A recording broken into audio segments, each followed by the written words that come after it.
Alors là, j'ai le trac. Parce que j'ai pris la décision, j'espère que c'est pas une erreur, d'un côté, de faire ma chaîne YouTube sur les dialogues, tous les dialogues que je fais, et de l'autre, toutes les vidéos que je fais moi-même, pour emmener de la clarté, de les séparer tous les deux. Et comme ça, je vais pouvoir inventer plein de choses dans les vidéos que je vous propose, et de me consacrer davantage à répondre à vos questions. Alors, j'ai une demande, parce qu'un peu, j'ai le trac. Ça serait génial que vous vous abonniez à ma chaîne, parce que là, je repars de zéro. Donc, abonnez-vous à ma chaîne, faites-la connaître pour qu'elle puisse se déployer. Je compte sur vous. Merci. Merci. Je vous embrasse. La seule chose qui compte, c'est que je sois fonctionnel, que mon projet soit valide, et après, je ne sais pas si ça m'anime. Mais quand tu as un projet, tu as plein d'obstacles. Et donc, si ça t'anime pas pour de bon, bah, tu es tout de suite découragé. Un désir profond d'y arriver, c'est trop dur. Au premier obstacle, tu te lèves le matin, tu dis, non, tu passes à autre chose. Le premier obstacle, c'est qu'on a une idée de soi-même. On raconte une histoire, on a une sorte d'idéologie, de mythe sur soi-même. Je suis comme ça, les gens me renvoient cette image depuis que je suis enfant, donc je suis...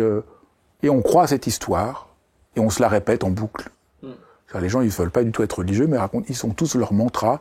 Ah oui, je suis comme ça, je suis limité, je suis timide, je peux pas faire ça, j'ai pas de talent là-dessus. Enfin, les gens se racontent des tas d'histoires, au lieu de rencontrer comme un pays. Au fond, il faudrait se rencontrer comme on va dans un pays étranger, on accepte, ah oui, ça fonctionne comme ça. Et très peu de gens savent comment ils fonctionnent, ce qu'ils sont. Donc, ils ont aucun désir réel. C'est une idée de désir. Bonjour, vous êtes nombreux à m'avoir parlé de la vidéo que j'avais fait avec Alexandre. Bonjour Alexandre. Bonjour Fabrice. Sur la souffrance au travail. Et du coup, on a décidé de continuer l'aventure ensemble, de vous proposer plusieurs vidéos qui s'adressent aux défis de la vie professionnelle. Et nous allons commencer aujourd'hui pourquoi, si souvent, on réussit pas à réaliser son projet. On a un projet et on bloque. Et ça, c'est quelque chose que tu rencontres souvent. Peut-être tu peux te représenter pour les gens qui n'ont pas vu la précédente vidéo. Donc, je m'appelle Alexandre Dana. J'ai fondé un organisme de formation qui s'appelle Live Mentor, qui accompagne des créateurs et des créatrices d'entreprises. On a vu 27 000 personnes passer dans nos formations depuis 2016, et donc on a entendu très souvent la peur de se lancer. Et j'ai compris qu'on se trompait complètement sur le fondement de cette peur. Ça, c'est ma conviction. Je pense que si les gens ne se lancent pas, si les gens ont toutes les peurs qu'on peut tout à fait légitimer, rationaliser, je ne peux pas... je pense que le fond du problème, c'est qu'on ne sait pas ce qui nous anime. On ne sait pas pourquoi on devrait faire la chose. On a un projet, mais il reste comme extérieur. Et comme on ne sait pas se rencontrer, et on ne sait pas rencontrer ce qui nous anime, ce que j'appelle le sens profond du désir, ben comment on peut faire quelque chose? Et donc c'est pas la peur de manquer d'argent, c'est pas la peur du lendemain difficile, c'est même pas la peur d'être mal entouré. Ça, c'est les problèmes principaux que les gens verbalisent. Mais ça cache complètement le vrai problème. Qui est une conception égarante du désir. Et même, d'abord, première chose, couper de son désir. La première chose, c'est, la seule chose qui compte, c'est que je sois fonctionnel, que mon projet soit valide, et après, je ne sais pas si ça m'anime. Mais quand t'as un projet, t'as plein d'obstacles. Et donc, si ça t'anime pas pour de bon, bah, t'es tout de suite découragé. Donc, on a tous vu, toi, en créant Live Mentor, mais même quand j'écris un livre, quand je dois faire, si j'ai pas un désir profond d'y arriver, ben, c'est trop dur. Au premier obstacle, tu te lèves le matin, tu dis, non, tu passes à autre chose. J'y vais pas. Et donc, il y a une sorte trop souvent, ça reste velléitaire. La velléité, c'est quelque chose qui est pas ancré. C'est un faux désir, quelque chose qui est pas ancré. Donc, il faut déjà qu'est-ce qui nous habite? Ça, c'est le premier point. Alors, la question, c'est, il faut partir à la rencontre de ce qui nous habite. Et on ne sait pas du tout faire ça. On nous a jamais appris ça, nulle part. On nous apprend à fonctionner, à répondre, en étant tout le temps coupé de soi. Je fais ce geste qui me vient spontanément, parce que on est un peu avec sa tête, et c'est pas habité. Or, on voit bien, le langage courant le dit bien, il faut faire un truc avec les tripes, il faut qu'il y ait quelque chose qui, là, ah oui, là, ça me fait vibrer. Là, j'ai envie. Donc ça me semble vraiment éclairant. Et la première clé, très importante, c'est se rencontrer. Et se rencontrer, c'est partir à la rencontre de soi, dans le côté complètement énigmatique. Parce qu'on a souvent une idée de soi-même. Le premier obstacle, c'est qu'on a une idée de soi-même. On raconte une histoire, on a une sorte d'idéologie, de mythe sur soi-même. Je suis comme ça, les gens me renvoient cette image depuis que je suis enfant, donc je suis... Et on croit à cette histoire, et on se la répète en boucle. Les gens, ils veulent pas du tout être religieux, mais ils sont tous leur mantra. Ah oui, je suis comme ça, je suis limité, je suis timide, je peux pas faire ça, j'ai pas de talent là-dessus. Les gens se racontent des tas d'histoires, au lieu de rencontrer comme un pays. Au fond, il faudrait se rencontrer comme on va dans un pays étranger et on accepte, ah oui, ça fonctionne comme ça. Et très peu de gens savent comment ils fonctionnent, ce qu'ils sont. Donc, ils ont aucun désir réel. C'est complètement, c'est une idée de désir. Ça, c'est le premier point. Et le deuxième, c'est qu'on ne va pas trouver son désir en s'enfermant sur nous-mêmes. C'est ça. Donc ça, il faut se rencontrer, bien sûr, comme ça que je dis, comme un paysage. C'est-à-dire, on se rencontre non pas pour se figer dans une identité, mais pour s'ouvrir au mystère qui nous habite. Mais après, l'autre problème absolument majeur, c'est que les gens croient que c'est en restant en soi-même qu'on va, en restant en soi-même qu'on va trouver son propre désir. Vous leur dites, mais c'est quoi mon désir? Tout le monde dit, mais c'est quoi mon désir? Comment je trouve mon désir? Ils ont l'impression qu'il faut rentrer en soi-même, avec tout ce mythe de l'introspection, et en moi-même, je vais trouver mon désir, il est caché là. Alors là, c'est aussi idiot que quand on demande à un jeune qui a 15 ans, qu'est-ce que tu veux faire plus tard? Mais il n'y a pas une personne adulte, enfin ça arrive, mais c'est 1 sur 10 000, qui fait ce qu'il avait pensé quand il avait 15 ans. La plupart d'entre nous, la vie nous a fait faire des trucs de dingue. Parce qu'on a fait des rencontres, parce qu'on a découvert que, voilà, moi je voulais être prof de philo, je pensais que c'était ma voie parce que j'aimais la philo, c'était pas du tout pour moi. Et puis je suis devenu écrivain et éditeur et mais je savais même pas ce que ça voulait dire éditeur quand j'avais 15 ans. Donc, la vie est faite pleine de surprises. En étant centré sur le désir, c'est ce qui m'habite, en moi, que je dois trouver, je me coupe de la vie. Et ça ne se trouve pas du tout comme ça. Là, tout de suite, on a un éclairage sur pourquoi autant de personnes n'arrivent pas à lancer leur projet ou n'arrivent pas à le lancer efficacement, parce que je m'enferme dans des exercices de business plan, de plan d'affaires. Je m'enferme dans des exercices où j'essaie de définir ma vision, ma mission. Je passe des heures sur moi. Je vais jamais au contact de l'autre. Je vais jamais au contact de ceux et celles que mon entreprise va servir, que mon projet va servir. Et donc, je ne comprends jamais ce qui va fonctionner réellement. C'est que là, ça, c'est tous ces trucs avec ma mission de vie, tous ces trucs qui nous complètement faux, parce que ce qu'on a à faire, notre projet, il naît de ce qui va aider le monde, oui, de ce que les gens ont besoin, de ce que les gens attendent de moi, que moi, évidemment, je ne connais pas. Alors moi, comme je suis un peu philosophe, peut-être on peut faire un petit détour et dire que le grand penseur du désir, c'est Platon. Et Platon dit quelque chose de absolument lumineux, c'est que le désir, c'est sentir qu'il y a quelque chose qui me manque pour être pleinement. C'est ça qui est central, c'est ce qu'il appelle le dieu Eros, qui n'a rien à voir avec notre notion à nous aujourd'hui d'érotique, mais pour lui, on sent que quelque chose manque, pour qu'on soit, pour que le monde soit, pour que les choses se déploient. Ah là, c'est tout à fait frappant. Ça devient vraiment éclairant. Pour lui, la philosophie, et Socrate est d'abord quelqu'un qui est marqué par le désir de savoir, de comprendre davantage. On est tous mus par ce désir, parce qu'il y a quelque chose qui fait défaut. Dans notre monde, quand on pense qu'il y a quelque chose qui fait défaut, on voit ça comme négatif. Alors que voilà, Platon, qui est quand même le socle de l'Occident, nous montre, mais non, c'est fondamental, parce qu'il y a quelque chose qui me manque pour être. Donc le désir, c'est qu'est-ce qui me taraude? Qu'est-ce qui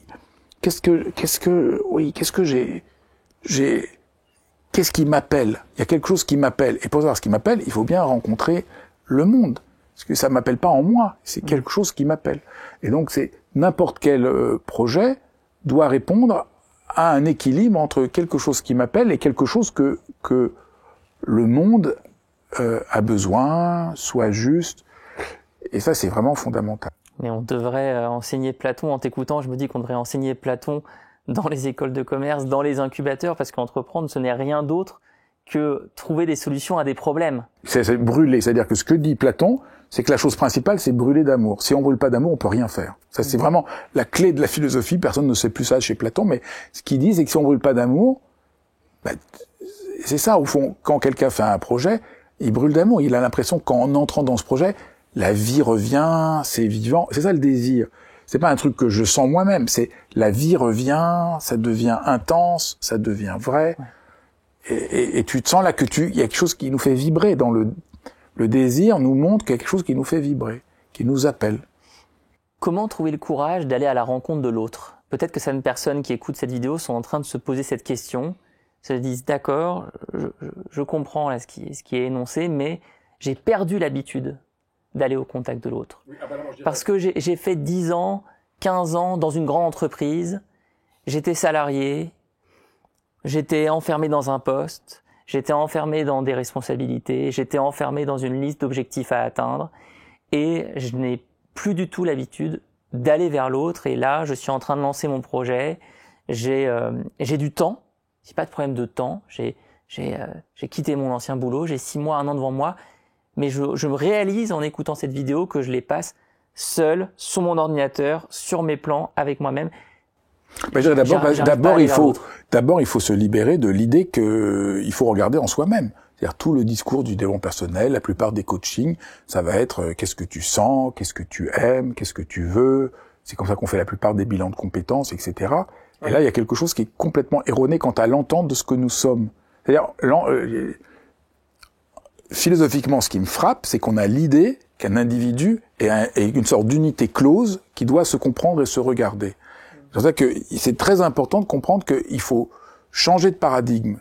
Et je dirais la première chose, si on a un projet pour s'ouvrir aux autres, c'est de comprendre que c'est une fiction. Nous ne sommes pas une entité close.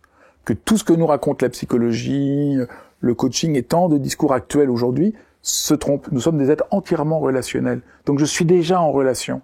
Et donc, pour mon projet, c'est pas que j'ai un effort à faire pour m'ouvrir aux autres et poser des questions. C'est faut que j'arrête de m'enfermer en moi-même. C'est ce retournement.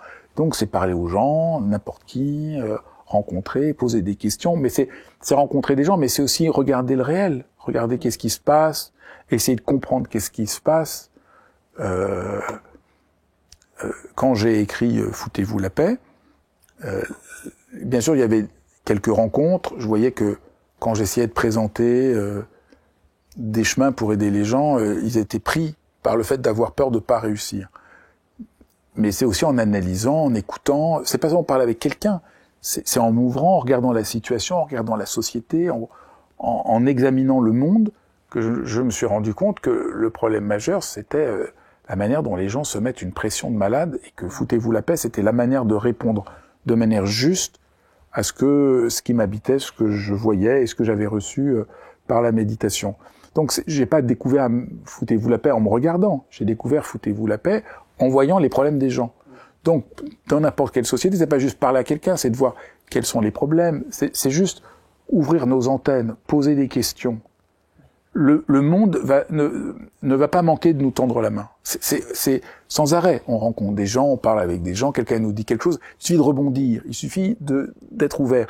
Mais on fait pas attention à ça. Or, pourtant, si on regarde notre propre chemin, chacun d'entre nous, si on se retrouve là où on est, les grandes chances de notre vie, c'est quelqu'un qui nous a tendu la main complètement par hasard. On s'y attendait pas. Quelqu'un a cru en nous, nous on n'y croyait pas. Donc c'est plutôt se rendre disponible et sortir de toute cette idéologie actuelle complètement... mais c'est hyper paniquant. Quel est ton désir profond? Mais c'est hyper paniquant. Alors soit il n'y a pas de désir, faut fonctionner, soit tu as un désir profond, il faut que tu le trouves en toi. Mais où en moi? Mais non, le désir... voilà. Et c'est tout. Le monde, c'est pas seulement qu'il est dans le monde, mais c'est que le monde va te faire apparaître qui tu es. La preuve, t'es avec des amis, tu découvres comment tu es.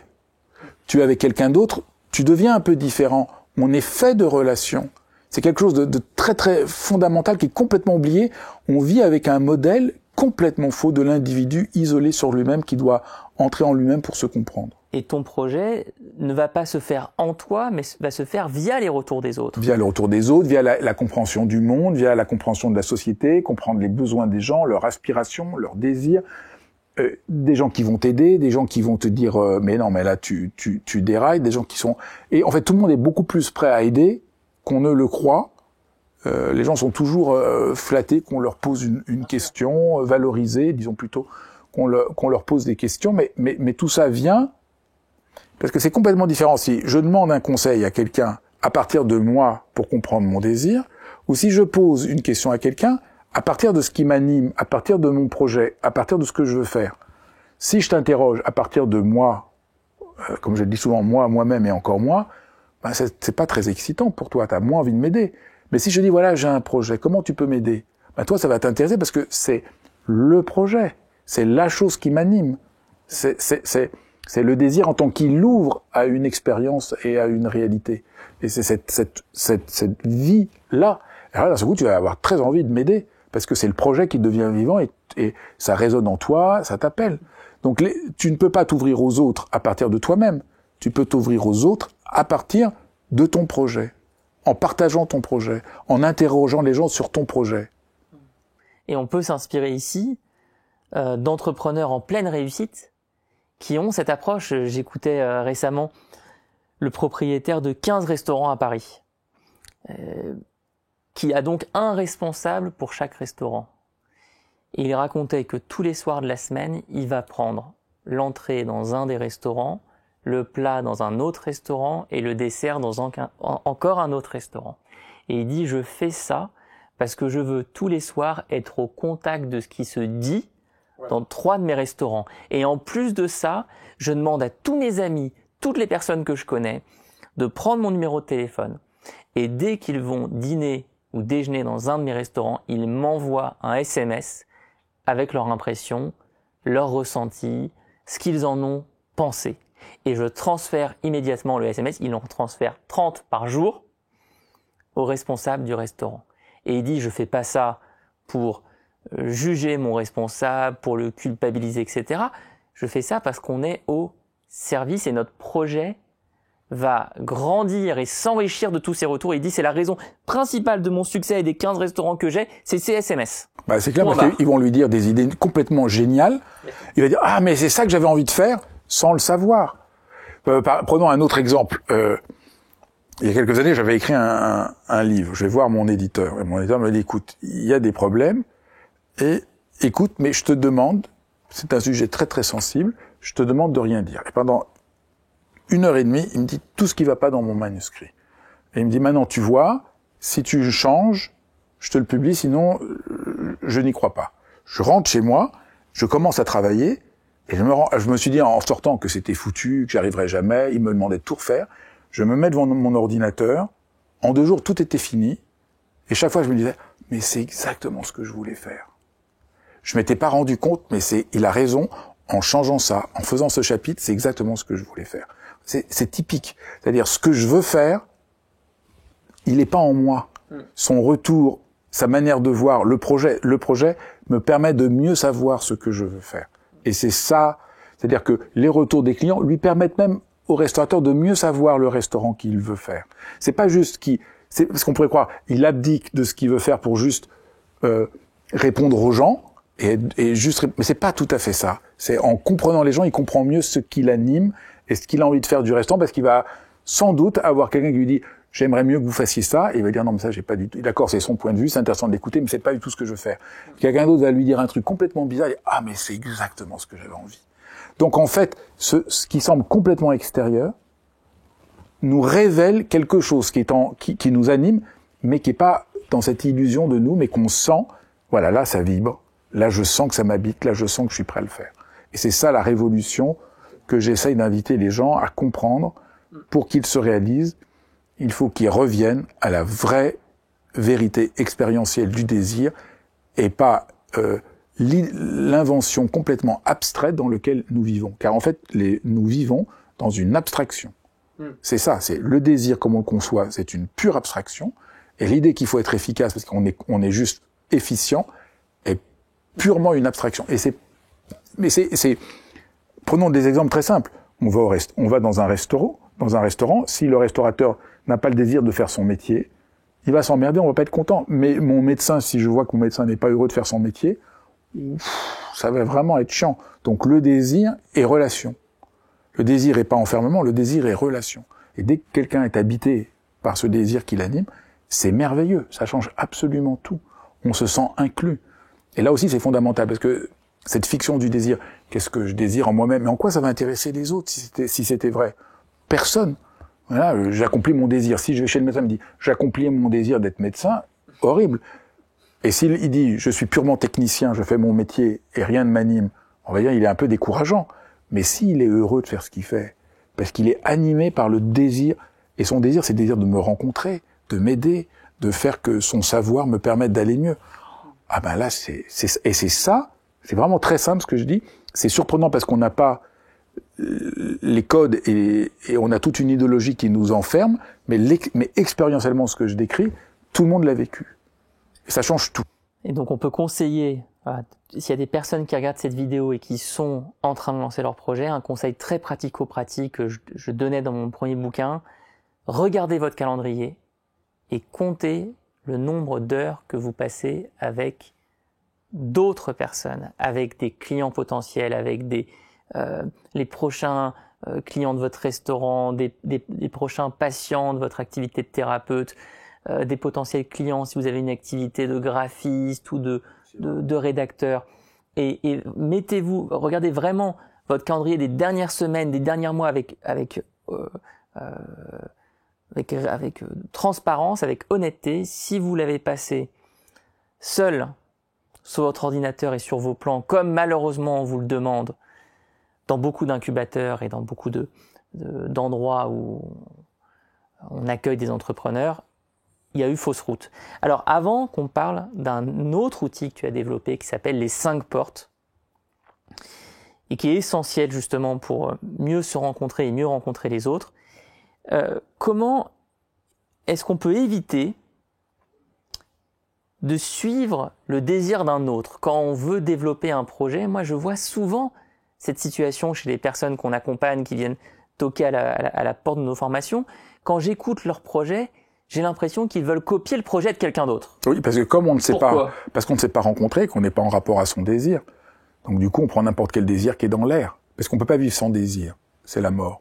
Donc comme on n'est pas en rapport à ce qu'on sent, qu'on n'a pas pris le temps, qu'on ne sait plus faire, qu'est-ce que ça veut dire que se rencontrer, ce que j'appelle se rencontrer, qui est pas la même chose juste que de s'écouter, mais vraiment se rencontrer, comme on s'est pas rencontré, comme on n'est pas rentré dans la profondeur de ce qui nous anime et ce qui nous habite, on a envie de faire quelque chose, et puis on attrape un désir qui n'est pas du tout le nôtre. Et c'est un vrai problème, parce que comme il n'est pas le nôtre, ça nous rend tout à fait malheureux. C'est fondé sur ce que René Girard appelait le désir mimétique, c'est-à-dire c'est un désir où on est en train d'imiter un désir qui n'est pas le nôtre, sans s'en rendre compte, et c'est ça qui crée la jalousie, la violence, la déception. Donc tout l'enjeu, c'est de se libérer de ce désir qui n'est pas le mien, pour doucement, dans le dialogue, découvrir, mais j'ai pas besoin d'être jaloux, j'ai pas besoin de me comparer, j'ai besoin de déployer ce qui m'anime profondément. Et là, souvent, la jalousie nous fait perdre nos moyens. Parce que on se compare, et en se comparant, on se coupe. De se comparer à un moment, ça peut être bien, on voit où on est placé, ça peut nous donner des points de repère. Mais à un moment, c'est vraiment très très problématique parce que ça nous coupe de nos forces, ça nous coupe de notre puissance. C'est-à-dire, chaque être humain, si on veut créer un projet, on a une force, on a une puissance en nous. Il y a quelque chose qui nous anime, il y a quelque chose qu'on voit. On veut s'engager de tout son être, on veut apporter un bien à la société, on veut s'épanouir, on veut développer quelque chose, on veut créer quelque chose. Et si on se coupe de ça, ça devient... on n'a plus l'allant qui est nécessaire. Ça résonne tellement avec ma réalité d'il y a quelques années, ce que tu viens de décrire, où je me suis tellement perdu en suivant le désir de quelqu'un d'autre. C'est le désir de quelqu'un d'autre, le désir de la société, le désir qu'on croit. Et en fait, c'est très important de voir que donc là, ta question est importante. Être à l'écoute de son désir n'est pas une chose faite une fois pour toutes. C'est aussi l'autre illusion. Les gens vont dire, voilà, ça y est, j'ai trouvé, mon désir, c'est ça. Dans la programmation, pour réussir à être un entrepreneur, accomplir mon projet, étape 1 ou étape 2, je trouve mon désir. Ah non, c'est pas du tout comme ça. Le désir qui nous anime, on l'interroge toute notre vie. C'est toujours à réinterroger, puisque c'est vraiment le feu ardent qui nous anime. Donc, on a sans arrêt à réinterroger ça. C'est pas quelque chose qui est figé. Qu'est-ce que j'ai envie de faire? Qu'est-ce qui est juste pour moi? Qu'est-ce qui m'anime? C'est vivant. C'est absolument. Notre désir est absolument vivant.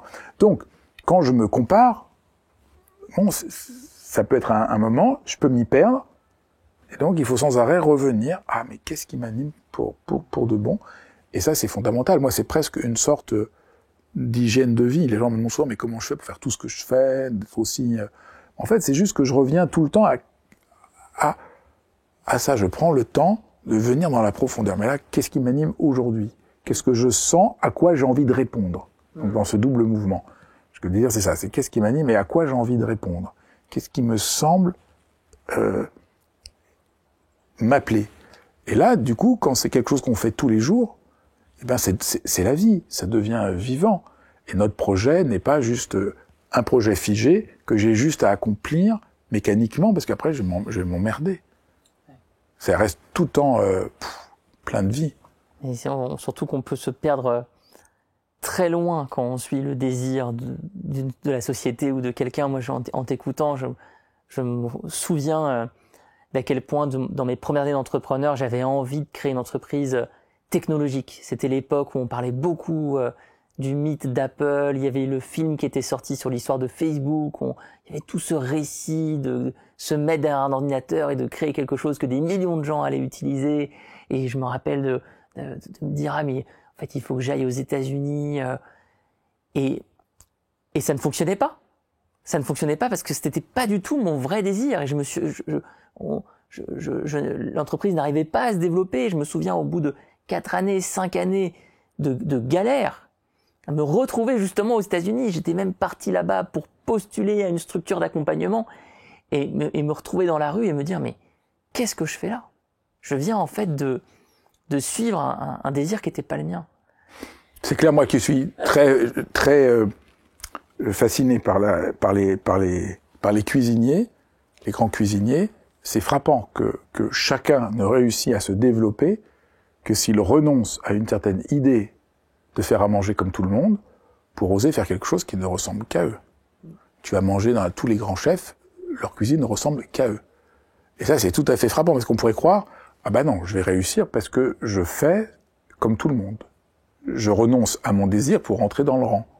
En fait, on voit bien pour ça que c'est le contraire, que un restaurant où on a envie d'aller, c'est parce qu'on sent qu'il y a une personnalité, qu'il y a quelqu'un derrière, qu'il y a une singularité, qu'il y a un engagement qui est absolument unique. Et c'est ça qui est absolument central. Et donc, on nous fait faire le contraire de ce qui marche. On croit que c'est en devenant comme tout le monde, en étant dans le désir de tout le monde, qu'on va trouver sa place. C'est une illusion très tenace. On comprend que c'est une illusion tenace parce que on a tous l'impression que si on est comme tout le monde va nous apprécier. Mais en fait, et quand on est thérapeute, si on fait exactement pareil que tout le monde avec le discours comme tout le monde, ça parle à personne. Alors qu'on a une singularité, qu'on a un parcours, qu'on a traversé des épreuves. C'est ça que les gens ont envie de rencontrer. C'est ça qui va créer une alliance thérapeutique. C'est que alors souvent quand je vois les sites des thérapeutes, je suis frappé parce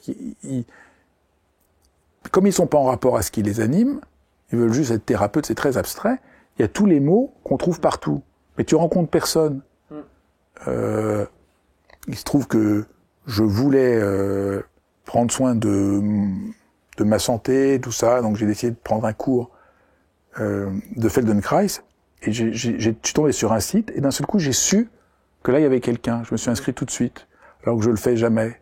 Je me dis là parce que j'ai vu qu'il y avait un être humain derrière. Je me dis ça va aller. Là je vais pouvoir, moi qui n'ai pas trop envie de faire ça, là je sens qu'il va se passer quelque chose. Et donc c'est exactement ça, j'ai senti son désir, j'ai senti ce qui l'animait, et donc j'ai eu envie de prendre un cours avec elle. Alors que j'avais lu plein de trucs, et c'est toujours, mais il y a personne, on sent qu'il y a personne derrière. Donc on n'a pas envie de se confier s'il y a personne derrière. Toi qui aimes les restaurants, il y a un film exceptionnel d'inspiration pour les entrepreneurs, les personnes qui ont un projet, qui raconte l'histoire d'un maître artisan sushi à Tokyo, qui s'appelle Jiro, J-I-R-O, et qui raconte comment ce restaurateur est devenu un des plus célèbres du Japon en étant obsessionnel de la cuisson du riz, et de uniquement la cuisson du riz. Il a même une règle pour tous ses employés. Quand tu débutes dans son restaurant, pendant les 3 premières années, tu n'as le droit que de cuire le riz et pas d'assembler les sushis. Et on t'explique que c'est vraiment la tâche la plus essentielle. C'est vrai. En plus, il a raison. Moi qui connais un peu la cuisine japonaise, c'est le truc le plus surprenant. On pense que le sushi, c'est le poisson, mais la cuisson du riz, c'est dingue, comme c'est difficile. Et donc, c'est là, et ce restaurant a un succès incroyable. Et on voit bien la différence avec quelqu'un qui, comme j'en vois souvent dans mes formations, qui lance un restaurant, qui est pas sûr de sa carte et qui décide de tout mettre.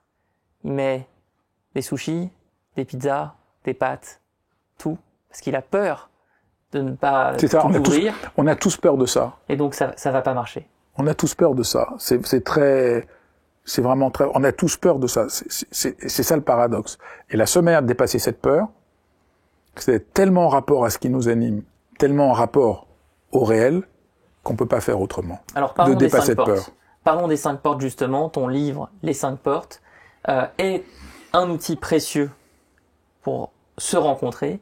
Est-ce que tu peux nous en dire un mot, peut-être pour les gens qui l'ont pas encore lu? Je pense qu'il n'y a pas de Je pense que pour mettre en application tout ce qu'on a dit, il faut faire des exercices. Ça ne marche pas juste avec une conception. C'est important que quelque chose nous aide à faire le déplacement. Et c'est ça, la méthode des 5 portes. C'est les 5 portes qui nous ouvrent à la vie. C'est comment rencontrer son désir en découvrant ce qui nous meut au plus profond de nous, dont nous n'avons aucune idée. Or, c'est un fait absolument dingue, c'est que depuis qu'on est né, ce qui nous anime, on nous a presque toujours dit, si ça t'animait un peu moins, ce serait mieux. Si vous avez le désir profond de voir clair, vous voulez comprendre, ben sans doute on vous a dit tout le temps, tu veux vraiment trop comprendre. Tu veux pas essayer d'être...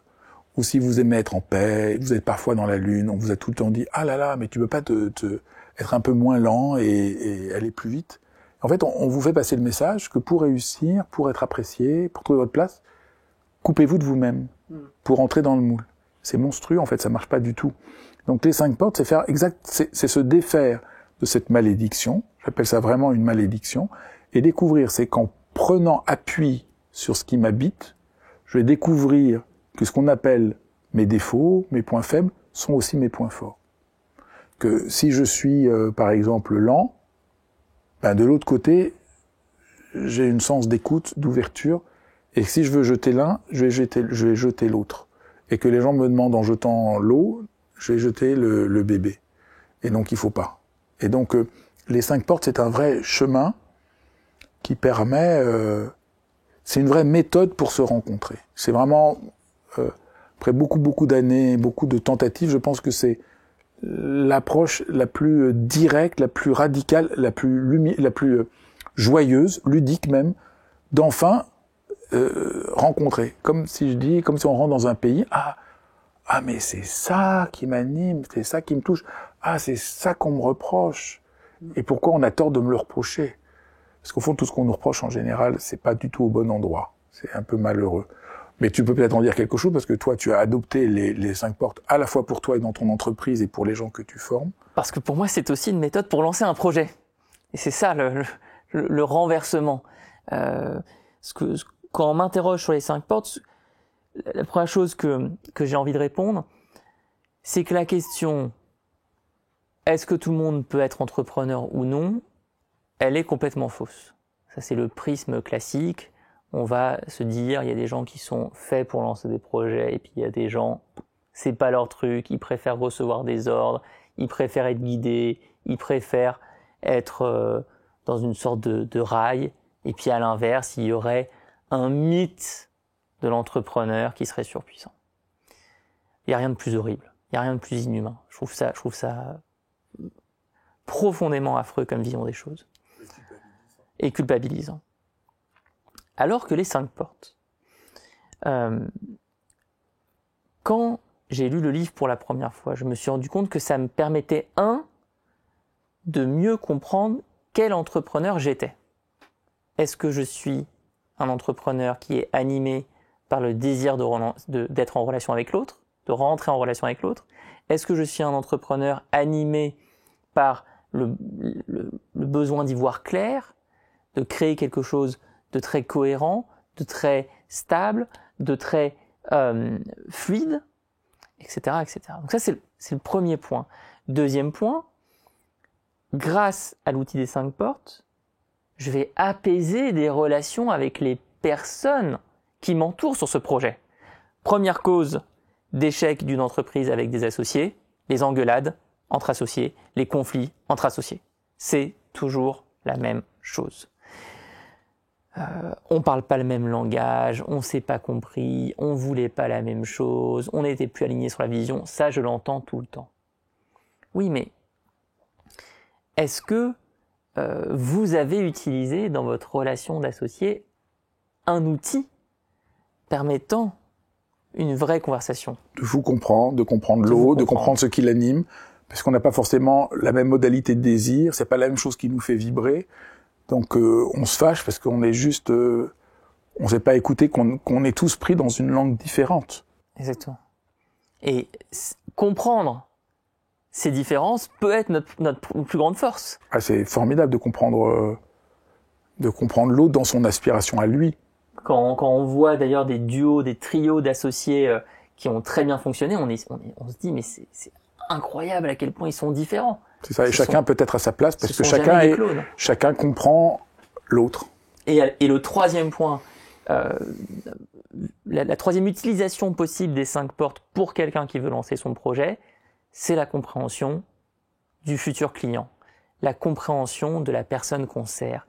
Et là, au lieu de faire ce qu'on nous raconte en école de commerce, à savoir définir un profil socio-démographique de la personne que va servir notre entreprise, tout ce discours qui est complètement coupé de la réalité et coupé de l'humain, on va plutôt utiliser les 5 portes et se dire qu'est-ce que les personnes viennent chercher?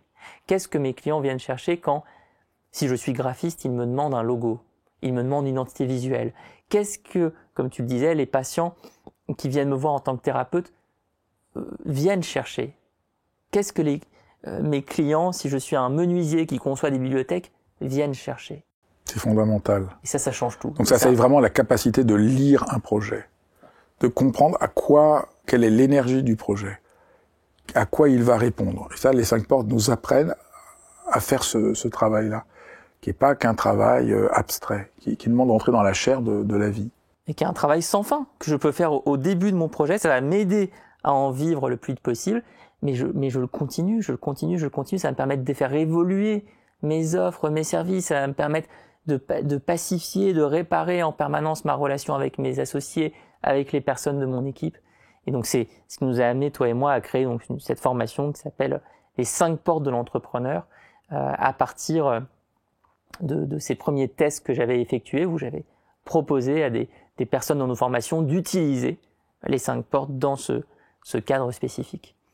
Donc j'espère que un jour ton travail sera enseigné dans les écoles de commerce, qui serait une belle évolution que tu n'avais pas prévue. Que j'avais pas prévu, mais je comprends, c'est pas tant mon travail, mais qu'on ait des gens dans les écoles de commerce à pouvoir sentir ce qui les anime, de les rendre humains, de revenir à cette aspiration profonde, montrer comment on peut l'explorer, la comprendre, et surtout, et vraiment comprendre, montrer aux gens comment entrer en rapport avec le réel. Et ça, c'est vraiment, je trouve que les gens sont dans des abstractions de plus en plus grandes. Quand je parle à beaucoup de gens qui veulent créer leur entreprise, c'est très abstrait. C'est comme si les gens veulent pas toucher ce qui marche réellement, ce qui fonctionne, ce qui est vrai. Et je crois que c'est ça qui fait défaut, c'est qu'on est perdu dans des abstractions de plus en plus théoriques. Et ça semble un peu paradoxal que moi, qui ai une formation de philosophe, je dise que les gens sont trop théoriques. Mais en fait, c'est ça la philosophie, c'est déjà ce que faisait Socrate sur la place publique. Il disait à tout le monde, « Ah, vous êtes des experts, vous croyez que vous savez ?» Il leur posait plein de questions et il montrait qu'en fait, ils savaient absolument rien et que c'est des experts de pacotille. Et je crois que très souvent, c'est ça qui bloque. On est dans quelque chose de trop abstrait. Il faut pouvoir interroger pour revenir à la vie. Et c'est ça que je crois fondamental. Et peut-être qu'en conclusion, tu peux justement nous rappeler à quel point la vie est donc la démarche d'un entrepreneur, de quelqu'un qui veut créer un projet, ne peut pas se résumer dans un plan, ne peut pas se résumer dans un calendrier, va comporter une part magnifique d'imprévu. Et moi, si je regarde mes 12 dernières années, je n'ai jamais été salarié, mes 12 dernières années à mon compte, le plus beau cadeau qui me soit arrivé, ce sont les surprises. C'est cet imprévu, c'est ces rencontres, ce que j'appelle le réel qui te tend la main. Et quand on est obsédé par son projet en étant coupé de la vie, du désir, eh bien, on ne voit pas les mains qui nous sont tendues. On s'entête.